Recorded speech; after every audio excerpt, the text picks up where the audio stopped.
आशा करता हूं आप सब बहुत अच्छे होंगे। मेरा नाम है सिद्धांत अग्निहोत्री। स्टडी ग्लोस पे आपका बहुत बहुत स्वागत है। क्राइम अफेयर्स को सब्सक्राइब करो। आज बहुत अच्छी स्टोरी अपलोड होगी। ठीक है, भूत ने केस को सॉल्व कर लिया। तो अब क्राइम की जो भी कहानी है मैं उसी पे ही बताता हूँ। और साथ ही साथ रामायण की जो अगला पार्ट है, 7वां पार्ट, वो आज मैं अपलोड करूंगा। आज रात को 9 बजे के करीब अपलोड होगा, तो आइए ज़रूर देखिए। तो आज हम बात करेंगे व्हाट्सएप की। यार कभी कभी ना मुझे ऐसे बैठ के पढ़ाने बड़ा मज़ा आता है ना। तो मैं सुबह से लेक्चर ले रहा हूँ, बहुत सारे लेक्चर्स लिए। मैं थक गया, मैंने कहा ये न्यूज़ ऐसे ही कवर कर दे रहा हूँ मैं। बड़ी इंपॉर्टेंट न्यूज़ है आपके लिए। व्हाट्सएप ने ये बोला है कि हम छोड़ देंगे भारत को। बिल्कुल आपने सही सुना। दिल्ली हाई कोर्ट को ये बात कही है कि देखिए, तेजस कारिया जो कि व्हाट्सएप की तरफ से अपीयर हुए हैं दिल्ली हाई कोर्ट में, उन्होंने बोला कि अगर ऐसा ही रहा, अगर सरकार का ये रुख रहा, तो हम भारत छोड़ देंगे। देख लो आप अपने हिसाब से। एक्टिंग चीफ जस्टिस मनमोहन और जस्टिस मनमीत प्रीतम सिंह अरोड़ा को यह बात बोली गई है। 2-3 चीजें हैं। पहली, ये केस क्या है, ठीक है। दूसरा, व्हाट्सएप पे भारत कितना डिपेंडेंट है। तीसरा, हम अपना ऐसा प्लेटफॉर्म क्यों नहीं बना पा रहे हैं।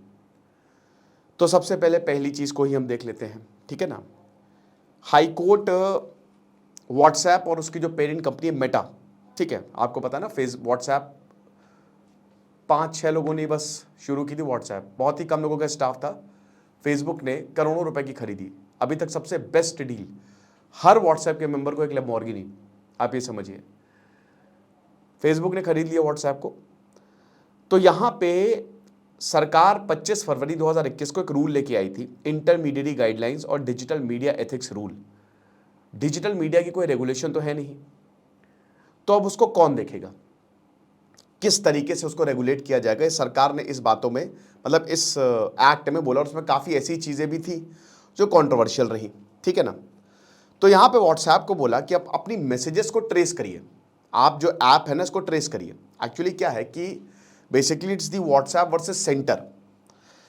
तो यहाँ आईटी लॉ को चैलेंज किया, ठीक है। यही जो नया रूल आया है, इसको व्हाट्सएप ने चैलेंज किया। बेसिकली है क्या कि यहाँ पे इंटरमीडियरी, अब होता क्या है कि जैसे एक ए आदमी है, उसने धर के ये बोला कि मैं बॉम्ब ब्लास्ट कर दूंगा, मैं ये कर दूंगा, मैं तेरे को खत्म कर दूंगा, मैं ऐसी की तैसी कर दूंगा, ठीक है। अब वो ट्विटर पे, व्हाट्सएप पे, कहीं पे चला गया, तो अब केस उस इंसान पे होगा, व्हाट्सएप पे नहीं होगा। लेकिन इसमें आपके ऊपर भी केस लगेगा। आप इंटर बीच के आप नहीं बन के जा सकते। आपको जिम्मेदारी लेनी पड़ेगी, क्योंकि आपके प्लेटफॉर्म पे ये सारी चीजें जो हैं वो डाली गई हैं। अब बहुत सारी चीजें जैसे फेक न्यूज हो गए, दंगा भड़काना, बहुत खतरनाक चीजें हो सकती है। तो अब प्लेटफॉर्म इससे पल्ला नहीं झाड़ सकते कि भाई देखिए हम क्या करें इसमें। लोग आके कह रहे हैं हमने थोड़ी ना बोला है, हमने तो अपना प्लेटफॉर्म दिया है, तो अब आपकी भी जिम्मेदारी होगी। तो उसी तरीके से सबको बोला है, और व्हाट्सएप को बोला कि आप जो है, वो जो आपके मैसेजेस हैं जो भेज रहा है, उसका रिकॉर्ड आप रखिए अपने पास। और फर्स्ट ओरिजिनेटर मैसेज कहां से आया, वो जानकारी हमको चाहिए किसी भी हालत में। क्योंकि फेक न्यूज, प्रोपागेंडा या कोई भी ऐसी साजिश, कल को एक आतंकवादी अगर कुछ भी साजिश कर रहा है, तो उसका डेटा हमको चाहिए होगा। व्हाट्सएप कोई ना कोई सोशल मीडिया प्लेटफॉर्म तो वो यूज करेगा ही करेगा ना। तो ट्विटर, फेसबुक, इंस्टाग्राम, सबको ये लेटेस्ट नॉर्म से कंप्लाई करने को बोला गया। व्हाट्सएप ने बोला भाई देखो, बाकी कर सकते हैं, हम नहीं कर सकते, हमारे लिए नामुमकिन है। क्यों? क्योंकि पहली बात तो एंड टू एंड इंक्रिप्शन है। आप जब भी मैसेज भेजते हो तो उसमें आता ना एंड टू एंड इंक्रिप्शन, यानी कि आपके मैसेजेस सेफ है। एंड टू एंड व्हाट्सएप को भी नहीं पता चलेगा कि भाई कहां है। मतलब वो व्हाट्सएप चाहे भी तो वो नहीं पता लगा सकता कि फर्स्ट ओरिजिनेटर कौन है। तो हम चाह के भी नहीं, क्योंकि हमने एंड टू एंड इंक्रिप्ट करके रखा हुआ है। सिर्फ जो सेंडर है और जिसने मैसेज भेजा है, सेंडर वही हो गया, सेंडर और रिसीवर ही उस मैसेज को पढ़ सकते हैं, बाकी कोई भी उसको पढ़ नहीं सकता। तो आप जो बता रहे हो ना, फर्स्ट ओरिजिनेटर की बात जो कर रहे हो, वो हो नहीं सकती है, और इससे बेनिफिशियरी रिस्क पे जाएगा। अगर मान लीजिए हम एंड टू एंड इंक्रिप्शन हटा देते हैं, तो ये तो फंडामेंटल राइट्स के अगेंस्ट चला गया, ठीक है। कल को आप लोगों की चैट्स पढ़ सकते हो, आप इसको अपने लिए इस्तेमाल कर सकते हो, ऐसा बोला नहीं गया, ये कंट्रोवर्सी है, ठीक है। तो व्हाट्सएप ने बोला है कि ये जो रूल 4 सबसेक्शन 2 है ना, इसको नल एंड वॉइड घोषित करिए। ये अनकॉन्स्टिट्यूशनल है, ये असंवैधानिक है, और कोई भी क्रिमिनल लाइबिलिटी जो है वो नॉन कंप्लायंस पे ना लगाई जाए। क्रिमिनल लाइबिलिटी की अपराधी, अब तुमने अपराध किया है उस श्रेणी में ये रूल आता है अगर कोई इस पे कंप्लाई ना कर पाए।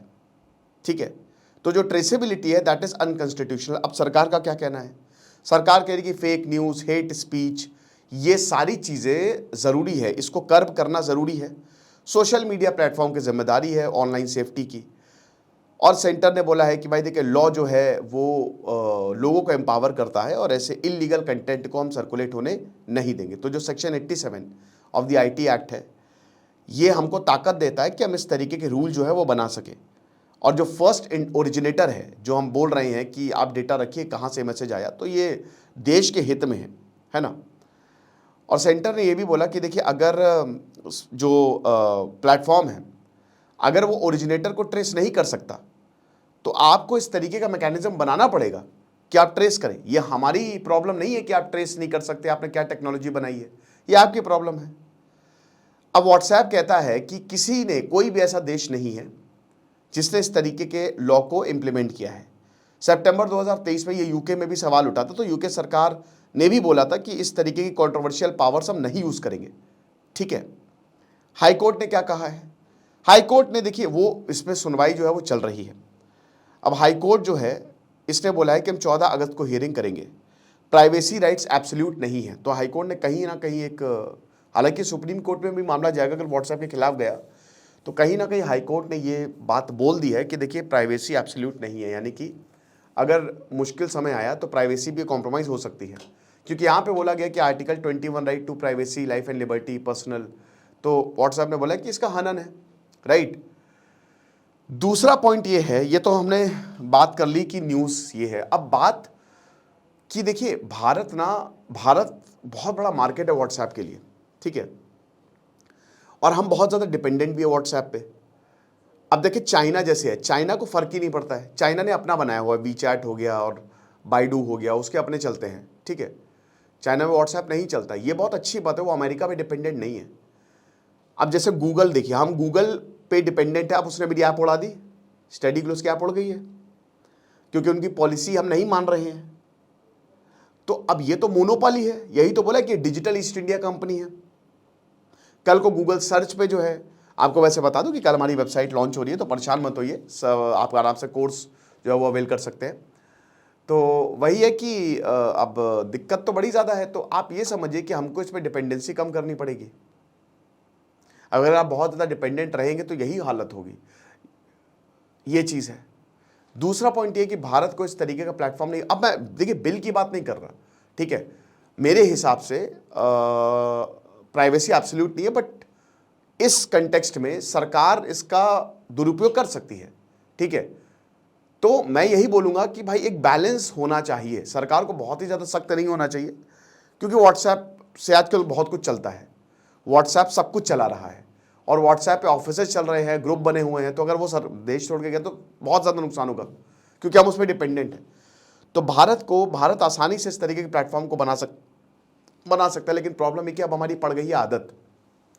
आप एक चीज़ बहुत समय से यूज़ कर, जैसे इंटरनेट एक्सप्लोरर आप खोलते हैं, मेरे में कभी कभी डिफ़ॉल्ट ब्राउज़र याहू लग जाता है, मैं उसको हटा के तुरंत गूगल क्रोम करता हूँ, क्योंकि मेरी आदत पड़ गई है। तो ये दिक्कत है, बाकी जो है सो है, देखेंगे आगे क्या होता है। खुश रहिए, पढ़ते रहिए। जैसे सिद्धांत अग्निहोत्री, साइनिंग ऑफ।